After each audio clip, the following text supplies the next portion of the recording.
Friends, स्वागत है आपका। हम स्टार्ट करने जा रहे हैं हिंदी। हिंदी सभी एग्ज़ाम्स के लिए, और हम चैप्टर वाइज पढ़ेंगे। पहले कॉन्सेप्ट पढ़ेंगे, फिर उसकी कुछ एक याद करने की ट्रिक भी देखेंगे, और फिर हम उसका प्रीवियस ईयर भी लगाएंगे, चाहे आर ओ हो, चाहे यूपीएसआई हो, चाहे यूपी ट्रिपल एससी के एग्ज़ाम हो, या एनी एग्ज़ाम, चाहे इलाहाबाद या जो हाई कोर्ट का आया था, या कोई भी एग्ज़ाम, एनी वन एग्ज़ाम के लिए ये रेलेवेंट है। और हम इतना पढ़ेंगे कि जितना हमारे एग्ज़ाम में जो अगर हम क्वेश्चन वो आए तो उसको हम सॉल्व कर लें। थोड़ा बहुत कंसेप्ट जानेंगे, थोड़े बहुत ट्रिक कह लो, कंसेप्ट से ही जनरेट होती है। अगर आपका कंसेप्ट क्लियर है तो ट्रिक ऑटोमेटिक बना लेंगे। अगर ट्रिक पे भागेंगे तो समझ सकते हैं कि ट्रिक भी कारगर तो होती है, बट कितना डिपेंड करता है कि कितनी ट्रिक बनाएंगे आप। तो हम देखते हैं, आज हम कुछ लैंग्वेज पे चर्चा करेंगे। लैंग्वेज क्या है, हिंदी लैंग्वेज का इतिहास। उससे पहले मेरा नाम राकेश कुमार है, और आप मेरे बारे में तो नहीं जानते होंगे, लेकिन मैं इस अपना इंट्रो वीडियो बनाऊंगा, जो कि उसमें मैं बताऊंगा कि क्या क्या इस चैनल के बारे में। फ़िलहाल के लिए उससे पहले मैं इसको बता रहा हूँ। चलिए फ्रेंड्स, देखते हैं हिंदी साहित्य का इतिहास। एक्चुअली में कि ये अभी तो टारगेट किया जा रहा है, जो भी रिसेंट एग्ज़ाम चल रहे हैं, जैसे यूपीएसआई है, ए आर ओ का है, तो उसको भी टारगेट करके। तो ये हमारा जो रहेगा हिंदी साहित्य का इतिहास, हिंदी साहित्य का इतिहास। तो एक्चुअली में ये आपको जो दिख रहा होगा, इसमें काफ़ी शॉर्ट तरीके से समराइज़ करके ये दिया गया है, तो इसको हम लास्ट में पढ़ेंगे, फिर हम देखेंगे। है इसमें भी कंसेप्ट है, लेकिन जैसे कुछ एक ट्रिक है, जैसे ये वाली हमारी ट्रिक है, तो इसमें हमें ट्रिक से हमें कुछ चीज़ें याद हो जाएंगी। ठीक है, आगे चलते हैं और स्टार्टिंग करते हैं। अगर आप लोग डिमांड करेंगे तो हम ये नोट्स भी प्रोवाइड करा देंगे पीडीएफ के फॉर्म में। नोट्स आप देख सकते हैं। आ, ये मैं थैंकफुल हूँ सर का। ठीक है, मैं पढ़ा हूँ हिंदी भाषा एवं बोलियाँ। आप लोग समझते जाइए, ज़्यादा ध्यान मतलब दिमाग दौड़ाने की ज़रूरत नहीं, बस एक बार समझते जाइए ध्यान से। उसके बाद ऑटोमेटिक आप कोई भी रेफरेंस बुक पढ़ेंगे, कोई भी प्रीवियस लगाएंगे, उसके माध्यम से आप अपना कंसेप्ट क्लियर कर लेंगे। तो सबसे पहले देखते हैं हिंदी जो है उसकी उत्पत्ति, मतलब एक भाषा, और फिर उसके बाद भाषा क्या है। तो हम पहले आते हैं कि जैसे कि मैंने यहाँ लिख रखा है कि भाषा क्या है, एक मीडियम है, माध्यम है, मतलब जिसके द्वारा हम अपनी अभिव्यक्ति को या विचार को या कैसे भी हम किसी के सामने प्रदर्शित करते हैं। और हम मतलब मनुष्य, और क्या करते हैं, प्रदर्शन किस चीज़ का, मन के भावों का, चाहे वो बोलकर प्रदर्शन या इशारों में या कहकर या कुछ भी, या विचारों को। अब विचार हैं तो उनको बोलेंगे, लिखेंगे, पढ़ेंगे, तीन तरीके से हम प्रकट कर सकते हैं, अभिव्यक्ति कर सकते हैं। ठीक है, और भाषा जो है ये किस चीज़ का मीडियम है, माध्यम है। मतलब एक हम ये दो व्यक्ति हैं, तो एक व्यक्ति का दूसरे व्यक्ति तक पहुंचाने के लिए तो एक मीडियम की ज़रूरत होती है, उसको हम आप आधुनिक तरीके से भाषा, तो भाषा संचार कर मतलब कम्युनिकेशन। फिर भाषा व्यक्ति के व्यक्तित्व और समाज की संस्कृति को दर्शाता है, मतलब आप जिस भाषा में बोलते हैं, आपके लहजे में वो चीज़ झलकनी चाहिए या झलकती है कि आप किस कल्चर से बिलोंग करते हैं, कैसा कल्चर है आपका, आपका पर्सनालिटी क्या है। भाषा संस्कृति का विकास करती है। एक्चुअली में क्या यहाँ पे बेटा है, भाषा संस्कृति का विकास करती है। ओके फ्रेंड्स, भाषा संस्कृति का विकास करती है, विकास करती है। ये भाषा संस्कृति का विकास करती है, मतलब जो अब तक की संस्कृति हम देखते हैं कि तमाम सारे कल्चर हैं, तो वो भाषाओं के आधार पर ही हैं। कि आप साउथ के कल्चर देख लीजिए, अपने नॉर्थ ईस्ट के देख लीजिए। ये फिर हम आ जाते हैं, अभी तक हमने पढ़ा कि भाषा क्या है। भाषा एक्चुअली में भाषा भाष धातु से निकली है। आप यहाँ पे देखिए कि भारत के लिए हिंदी भाषा का नाम सर्वप्रथम किसने दिया था, पंडित मदन मोहन मालवीय ने। पंडित मदन मोहन मालवीय ने सबसे पहले भारत के लिए जो हिंदी भाषा का नाम सर्वप्रथम दिया था। ठीक है, तो इसके बारे में भी हम अभी चर्चा करेंगे। पहले हम यहाँ थोड़ा बेसिक चीज़ें देख लेते हैं कि भाषा आखिर है क्या। ये आ गई हमारी बोली। ठीक है, बोली, बोली क्या है, वो किसी क्षेत्र विशेष में बोली जाती है, किसी ऐसा नहीं कि मतलब बोलियाँ तो बोलियों से बढ़कर ही भाषाएं बनती हैं, पहले क्षेत्र विशेष में बोली जाती हैं, उनको हम बोली कहते हैं। क्षेत्र विशेष में बोली जाने वाली भाषा को हम क्या कहते हैं, बोली। टर्म पे आप ध्यान रखिए बस, टर्मिनोलॉजी। बोली क्या है, किसी एक क्षेत्र विशेष में नहीं, मतलब पूरे जो आप जहाँ रहते हैं उसके आप देखिए सराउंडिंग में कि थोड़ी दूर तक एक बोली है, उसके बाद आगे उसमें कुछ चेंजेस आने लगते हैं, तो कहीं उन बोली का भी कहीं ट्रांजिशन पीरियड होता है, मतलब थोड़ी ये आप जिसमें बोल रहे हैं थोड़ी नई वाली, तो उसका मिडिल होता है, फिर धीरे धीरे वो चेंज होकर दूसरी बोली में कन्वर्ट हो जाती है। ऐसे एक सबसे इम्पॉर्टेंट बात यहाँ पे आपको मिलेगी कि बोली में किसी भी साहित्य की रचना नहीं होती है। क्या नहीं होता है, बोली में किसी भी साहित्य की रचना नहीं होती है। बोली में किसी भी साहित्य की रचना नहीं होती है, ठीक है। साहित्य की रचनाएं भाषा में होती हैं। अब हम आगे देखते हैं कि जो रचनाएं हैं उन पे कुछ ध्यान देने की बात है कि अगर किसी बोली में साहित्य की रचना होने लगती तो होने लगती है और क्षेत्र का विकास हो जाता है, तो वो बोली बोली रह ही नहीं जाती है। मतलब वो क्या, भाषा की एक सब पार्ट बन जाती है, उपभाषा बन जाती है। क्या बन जाती है, उपभाषा। यदि मतलब यही बताई गई है कि अगर कहीं भी बाई चांस कि अगर कोई रचना हो जाती है या होने लगती है, या मान लीजिए उस बोली की इम्पोर्टेंस है, तो वो भाषा एक्चुअली में क्यों बोली नहीं रह जाती, वो उपभाषा बन जाती है, ठीक है, उपभाषा। अब उसका थोड़ा सा क्रोनोलॉजिकल ऑर्डर देख लीजिए कि पहले होती है सबसे बड़ी, क्या होती है, भाषा। भाषा आप मान लीजिए ये है, ठीक है, उसके अंदर ये हो गई उपभाषा, मान लीजिए कि ये उपभाषाएं हो गई इसकी। और उपभाषाओं को अगर हम बाहर निकालें एक को, तो इसके अंदर छोटी छोटी बोलियां हैं। तो ऐसे आप इसको एक वेन डायग्राम के माध्यम से समझ सकते हैं कि भाषा, भाषा के अंदर उपभाषा, उपभाषा के अंदर बोलियां, ये भाषा, उपभाषा और बोलियां, ठीक है। आगे हम चलते हैं। भारत में एक्चुअली में क्या है, ये डेटा आप अप्रॉक्स मान लीजिए कि 180 मिलियन मीन्स 18 करोड़ के आसपास लोग हिंदी भाषा को प्रेफरेंस देते हैं और मातृभाषा मानते हैं, क्या, मदर टंग मानते हैं। 300 मिलियन मीन्स 300 मिलियन मतलब 30 CR मतलब 30 करोड़ इसे दूसरी सेकंड लैंग्वेज मानते हैं। मतलब कोई इंग्लिश हो सकती है, कन्नड़, मलयालम, तमिल, तेलुगु, उड़िया, पंजाबी, कुछ भी हो सकती है प्रथम, लेकिन इसको सेकंड लैंग्वेज मानते हैं। भारत के बाहर भी, अब इंडिया की ठीक है, इंडिया के बाहर भी जो है भाषा भारतीय जो हिंदी है ये बोली जाती है। जैसे उसमें USA में, हमें ये नंबर याद नहीं रखना, अपना एक जनरल नॉलेज के लिए, साउथ अफ्रीका में भी हो सकता है माइग्रेंट्स यहाँ के जो प्रवासी गए हों वो बोल रहे हों। मॉरिशस में बोली जाती है, युगांडा जो कि अफ्रीकन कंट्री है, नेपाल अपने पड़ोसी में तो जान ही लीजिए आना जाना। और जर्मनी में बोली जाती है। जर्मनी में क्या है, वहाँ के लोग नहीं बोलते होंगे, हो सकता है यहीं के कहीं गए होंगे माइग्रेंट, वो वहाँ के नागरिकता ले ली हो या ऐसे, ठीक है। न्यूजीलैंड में बोली जाती है, सिंगापुर में बोली जाती है, यमन, जिबूती, ठीक है। सिंगापुर आप ये एशियन है, न्यूजीलैंड और ऑस्ट्रेलिया के नीचे वाला भाग, ठीक है, बोली जाती है, ठीक है। अभी हम आ जाते हैं हिंदी भाषा। हिंदी भाषा ये वाला, हिंदी भाषा ये है हिंदी भाषा। आखिर क्या है, तो हिंदी भाषा, ये हिंदी हमारे हिंदी हो गई, और हिंदी की जो हमारी भाषा है, मातृभाषा हिंदी है, और जो अगली उपभाषा है वो क्या है, उर्दू है। उर्दू को 41 मिलियन लोग बोलते हैं, वो ऑल ओवर द इंडिया,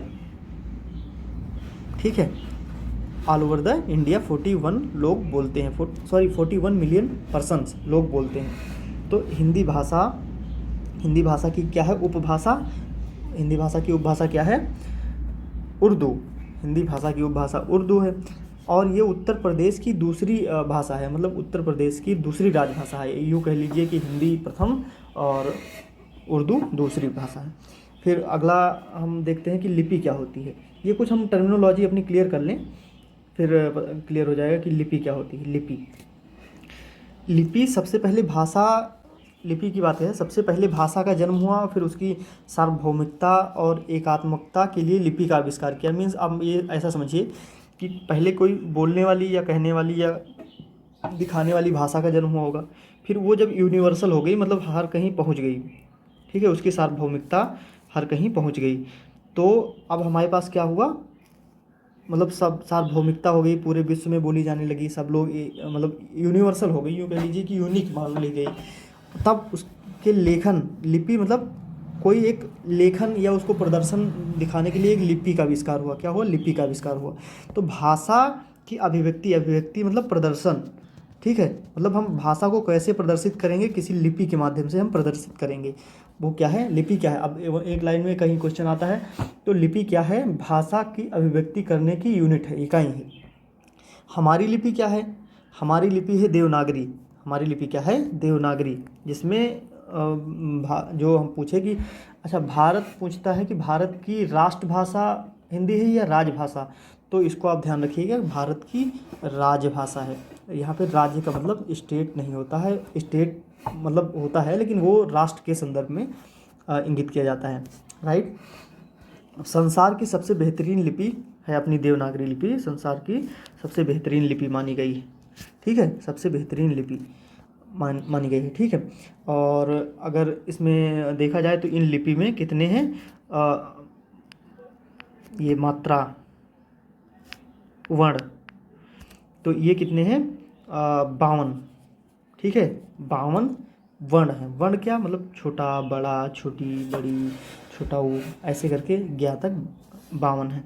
इसमें भी कन्फ्यूजन होता है, इसको हम देखेंगे वर्ण रचना वाले चैप्टर में। अभी आप जनरली जान लीजिए 52 में से स्वर 14, व्यंजन 38। ये कभी 52 हो जाते हैं, कभी जो है 49 हो जाते हैं, कभी 51 हो जाते हैं, ऐसा मतलब ठीक है, हम देखेंगे। ये स्वर कभी 13 हो जाते हैं, कभी 12 हो जाते हैं, ऐसा क्यों है ये हम देखेंगे। आप थोड़ा सा इसका विकास का और ये इसके जो कहते हैं कि कालक्रम के अनुसार देखते रहिए कि शुरुआत में हम क्या देखते थे? वैदिक काल, मतलब जो प्राग ऐतिहासिक के काल के बाद आधे ऐतिहासिक के बाद ऐतिहासिक आया। ऐतिहासिक में सिंधु, हड़प्पा के बाद जो है वैदिक काल जो आया था। वैदिक काल में हम संस्कृत का यूज देखते हैं, जिसमें वेदों की रचना हुई, ऋग्वेद, यजुर्वेद, तमाम सारे वेद। उसके बाद एक्चुअली में आई पाली। पाली नहीं, पाली से पहले जान लीजिए प्राकृत आई। प्राकृत जो कि वो भी प्रथम प्राकृत, मतलब प्राकृत का शुरुआती भाग, फिर आई पाली। प्राकृत के बाद आई पाली। जैसे प्राकृत में हम देखेंगे इसकी जैन धर्म में इस चीज़ की ज़्यादा मतलब वर्चस्व था प्राकृत भाषा का। उसके बाद जो दूसरी प्राकृत, मतलब प्राकृत से चेंज होते होते जो बदली भाषा, वो बनी ये सेकंड प्राकृत, ये है पाली। इसमें बौद्ध धर्म में ये पाली भाषा का प्रयोग किया गया है, ठीक है। उसके बाद बनती है अपभ्रंश। उसके बाद अपभ्रंश, अवहट्ट। अवहट्ट भी मतलब है लेकिन उसको नहीं, तो संस्कृत, प्राकृत, पाली, अपभ्रंश और हिंदी प्रारंभिक हिंदी। और हिंदी में भी कई हुई हैं हिंदी में। तो फिलहाल के लिए हम क्या, संस्कृत, प्राकृत, पाली, अपभ्रंश, अवहट्ट, हिंदी। अवहट्ट नहीं काउंट करेंगे तो भी हम अपभ्रंश, हिंदी इतना है। हिंदी में भी मिश्रित हिंदी है, मतलब ऐसा नहीं है। संस्कृत भी मिक्स है, जैसे केरल वगैरह में कभी कभी यूज की जाती है, या मालदीव वगैरह में, सॉरी इधर क्या लक्षद्वीप वगैरह में। तो फिर संस्कृत का भी, प्राकृत का भी, फारसी का भी, उर्दू, ठीक है। इसका मिक्स है, क्या है? मिक्स पार्ट हमारा हिंदी है, हिंदी। अब हिंदी प्राकृत तथा अपभ्रंश के माध्यम से, देखिए हिंदी प्राकृत तथा अपभ्रंश के माध्यम से संस्कृत की सीधी वंशज है। मतलब देखिए, आप देखिए, संस्कृत से उठी और सीधी हिंदी, बट प्राकृत, अपभ्रंश, पाली ये सब इसके मीडियम है, ठीक है। यह द्रविडियन मतलब दक्षिण भारत, तुर्की मतलब विदेशी, फारसी, अरब की फारसी, अरबी, फिर पुर्तगाली और अंग्रेज़ों द्वारा प्रभावित और समृद्ध की गई भाषा है। मतलब इसमें फारसी भाषा का भी आप देखेंगे थोड़ा थोड़ा, द्रविड़ भाषा, तुर्की भाषा, मतलब हिंदी काफ़ी लचीली भाषा है।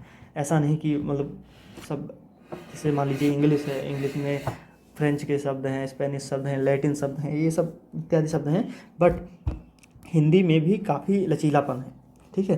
तो हिंदी संस्कृत की सीधी वंशज है। संस्कृत ऐसा पूछे कोई वंशज है तो, लेकिन बीच बीच में इसमें जो परिवर्तन हुए हैं वो अपभ्रंश है, अवहट्ट है और अन्य हैं, ठीक है। तो फिर सर्वप्रथम अंग्रेज प्रशासनिक अधिकारी थे जॉर्ज अब्राहम ग्रियेशन। इन्होंने 1927 में दिया था, तो इसका इम्पोर्टेंट नहीं है, ठीक है। इनकी बुक थी ए लिंग्विस्टिक सर्वे ऑफ इंडिया, मतलब भाषाई सर्वे किया था भारत का, और भारतीय भाषा सर्वेक्षण, ठीक है।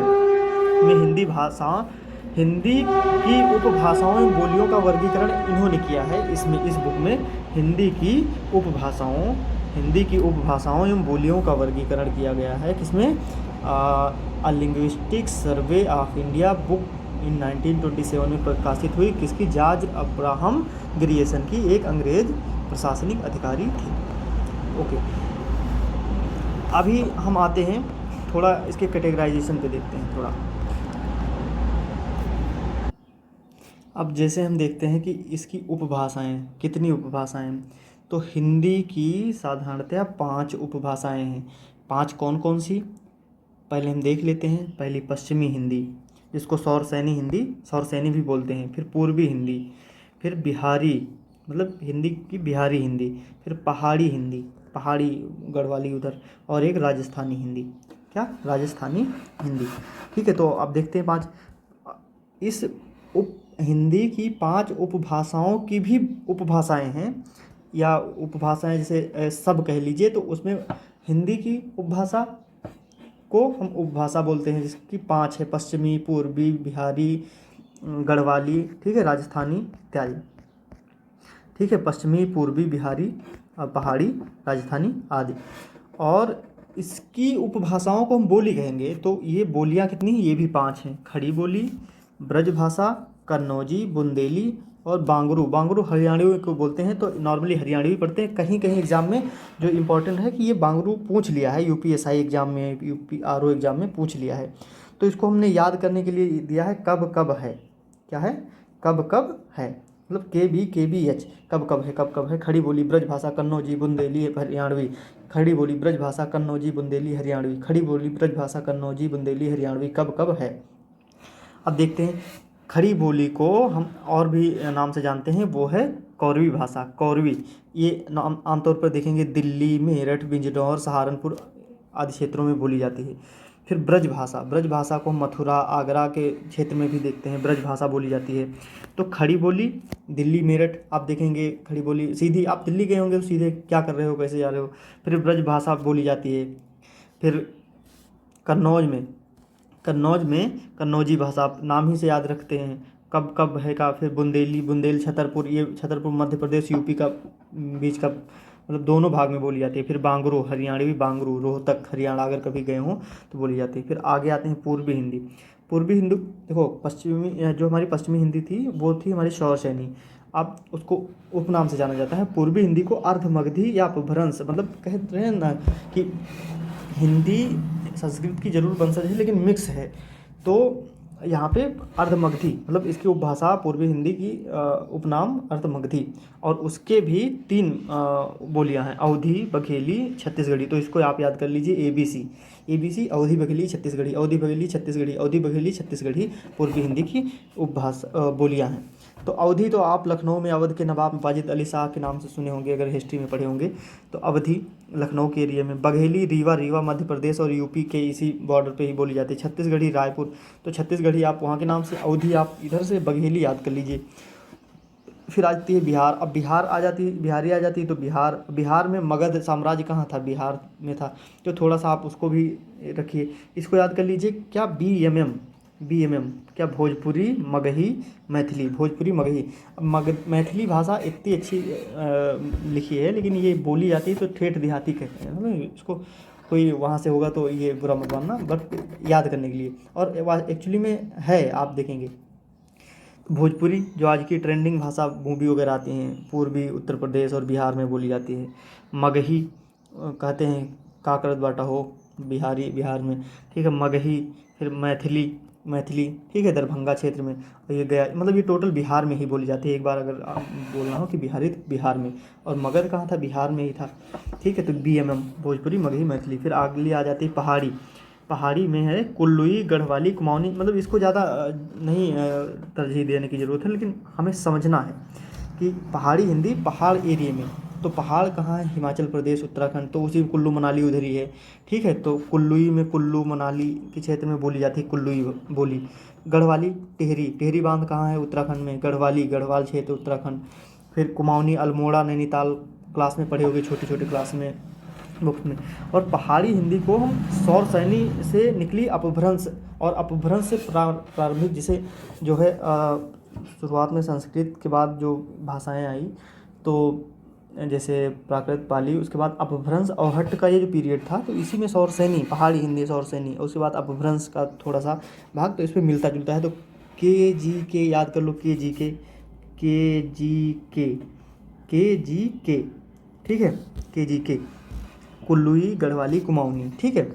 अब आ जाती है राजस्थानी। आपको अगर नहीं दिख रहा होगा तो हम थोड़ा जूम कर देते हैं कि राजस्थानी हिंदी, राजस्थानी को भी सौरसैनी बोलते हैं, पश्चिमी हिंदी की तरह। तो इसमें कितनी है, इसकी भी 5 हैं, क्या बोलियां हैं, भीली, मारवाड़ी, मालवी, निमाड़ी, जयपुरी, ऐसा है। तो ये भी ठीक है, जयपुरी, निमाड़ी, मालवी, मारवाड़ी, भीली। इसको कोशिश करेंगे हम थोड़ा सा मैप भी देख लें। तो जयपुर एरिया में, अब राजस्थानी है तो प्योर राजस्थान में, निमाड़ी खंडवा एमपी, मतलब खंडवा एमपी आ जाता है लेकिन राजस्थान से सटा हुआ, मालवी, मालवा, उज्जैन, मारवाड़ी, जोधपुर, बीकानेर, भीली। तो ठीक है, इतना याद कर लीजिए कि बस 5 हैं। अब कहते हैं मार जय माल, मार जय माल, मार जय माल, मार जय माल, मार जय माल, फिर ये निमाड़ी भीली, मार जय माल, निमाड़ी भीली, मार जय माल, जिम निमाड़ी भीली, मार से मारवाड़ी, जैसे जयपुरी, और माल से मालवी, और निमाड़ी, और भीली, ठीक। थोड़ा देख लेते हैं हम उसी के आगे 5 भाषाओं, उसके पहले थोड़ा सा हम इसका संक्षिप्त देख लेते हैं। फिर अगले पार्ट में हम इसी को मैप से भी थोड़ा सा देखेंगे कि मैप से हम कैसे जो 8वीं अनुसूची में भाषाएं दी गई हैं उनको भी। जैसे भारत के लिए हिंदी भाषा का नाम सर्वप्रथम पंडित मदन मोहन मालवीय ने दिया था। इसको आप याद करिए, यम क्यूब ने सुझाया था। टर्मिनोलॉजी बहुत ज़रूरी है, उस पर ध्यान देना पड़ेगा। और संविधान सभा, आप अगर पॉलिटी पढ़े होंगे तो जानते होंगे, संविधान सभा में हिंदी को राजभाषा, सब ध्यान दीजिए, राजभाषा बनाने का प्रस्ताव गोपाल स्वामी अयंगर ने प्रस्तुत किया था। संविधान में हिंदी 14 सितंबर 1949 को मान्यता दी गई थी। संविधान में हिंदी को 14 सितंबर 1949 में मान्यता दी गई थी। इस कारण प्रतिवर्ष 14 सितंबर को हिंदी दिवस मनाया जाता है। आप जानते होंगे कि ये राष्ट्रीय हिंदी दिवस 14 सितंबर, 10 जनवरी को विश्व हिंदी दिवस मनाया जाता है, 10 जनवरी। फिर संवैधानिक, थोड़ा इसका योगदान देख लीजिए कि संवैधानिक है, कई बार पूछते हैं कि संवैधानिक भाषा है कि नहीं। तो 343 भाषा को राजभाषा हिंदी है, न कि राष्ट्रभाषा, और लिपि देवनागरी जो कि अच्छी। तो राजभाषा क्या है, हिंदी है 343 में। और 344 में राजकीय भाषा आयोग का गठन 1955 में हुआ था, जिसके अध्यक्ष थे बाल गंगाधर खेर, ना कि तिलक, बाल गंगाधर खेर। और उस टाइम राजेंद्र प्रसाद शुरुआती दौर था, तो आप जानते होंगे कि राष्ट्रपति हुआ करते थे। 350 के, तो 343, 44, 50, इतना याद कर लिए कि प्राथमिक स्तर पर मातृभाषा में शिक्षा दी। अभी जो शिक्षा नीति आई है इस पर विवाद था, तो इसीलिए हिंदी को प्राथमिक स्तर पर मातृभाषा में शिक्षा का उल्लेख की बात की गई है। 343, 344, 350 का समझ में आया। अब किसी भाषा को अगर हम नई भाषा को जोड़ना है या कोई है, तो भाषा से संबंधित अनुसूचियाँ हमारे पास कितनी है, 12 अनुसूचियों में से 8वीं अनुसूची में मूलतः 14 भाषाओं का उल्लेख था, लेकिन अभी 22 भाषाएं हो गई हैं। कितनी भाषाएं हो गई, बाद में कितनी जोड़ी गई, 8। अब 8 में 21वें संविधान संशोधन, 71वें संविधान संशोधन, 92वें संविधान संशोधन, अब 67, 92, 2003। अब थोड़ा सा देखिए, यहाँ पे याद करने का आता है। तो 21 में, 91, फिर 112, ऐसा याद करिए कि 21वें, 71वें और 92, 112, 21, 71, 92, 21, 71, 92, 21, 71, 92, 21, 71, 92, 21, 71, 92, ठीक है। अब सन याद आएगा तो आप थोड़ा सा इस पर फोकस करिएगा कि 21वें 1967, फिर 92, फिर जो है 2003। अब जो 21वें संविधान संशोधन में हमारी भाषा थी सिंधी। 71वें में 3 जोड़ी गई, नेपाली, कोंकणी, मणिपुरी, तो उसमें 1992। अब इसी 1992 के बाद 92, इन तीनों को साथ ही याद करना। 92वें संविधान संशोधन 2003 में कौन सी, बोडो, डोंगरी, मैथिली, संथाली 4 जोड़ी गई। अब थोड़ा सा हम इसका ट्रिक देखते हैं। ये आप देखिए ट्रिक कि 71 नेपाली मणि को लाए, 92 बदमाशों ने चुराए। 71वें संविधान संशोधन कब, 1992। अब 1992 आया तो 92वें संविधान संशोधन 2003, और 21वां संविधान संशोधन 1967 में, जबकि सिंधी भाषा जोड़ी गई थी।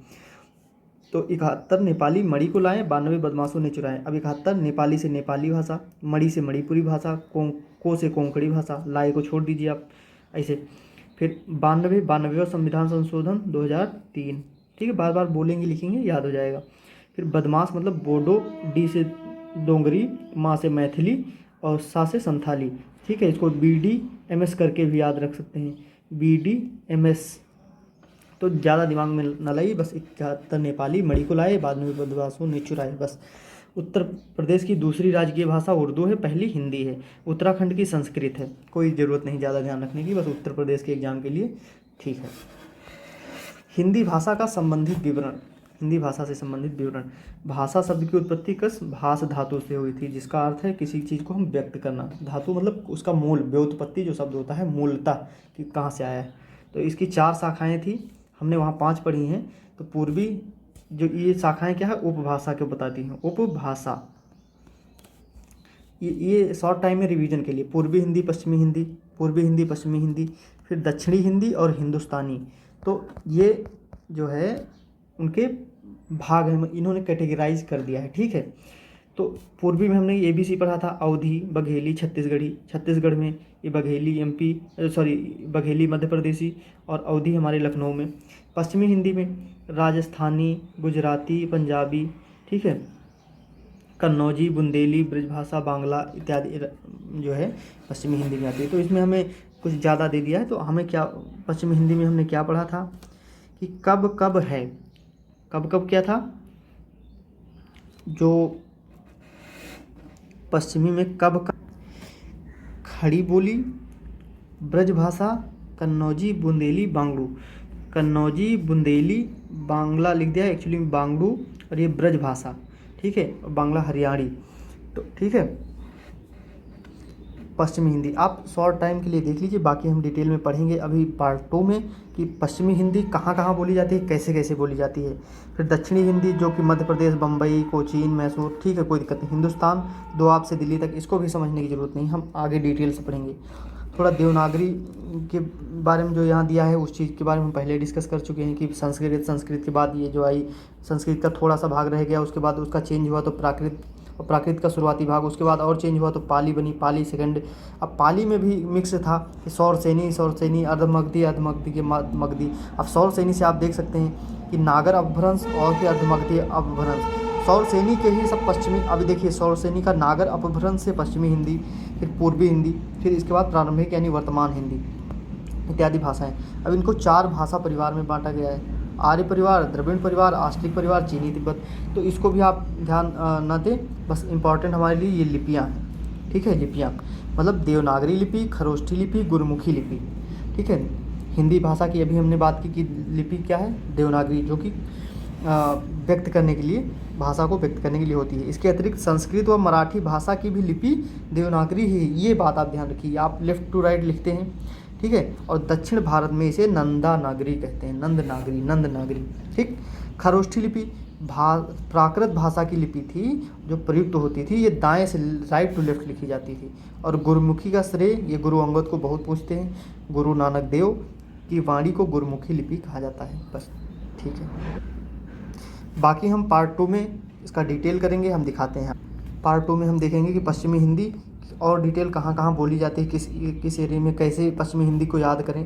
क्योंकि ये अभी तक जो हमने पढ़ा वो छोटे एग्जाम के लिए ठीक है, लेकिन RO वगैरह के लिए, RO के लिए, UPSI के लिए ये थोड़ा सा हमें डिटेल में देखना पड़ेगा। उसके बाद हम कल ही प्रीवियस ईयर टेस्ट भी लगाएंगे, ठीक है फ्रेंड्स।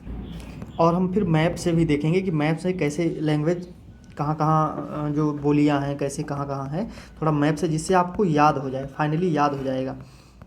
ये है हमारी मैपिंग, आप मैप में देख सकते हैं कि किस तरीके से हमने अरेंज किया है। फिर हमने बना के भी प्रैक्टिस भी किया है कि जो 22 भाषाएं हैं, 22 भाषाएं, वो आपको देखते देखते टिप्स पे याद हो जाएंगी, टिप्स पे।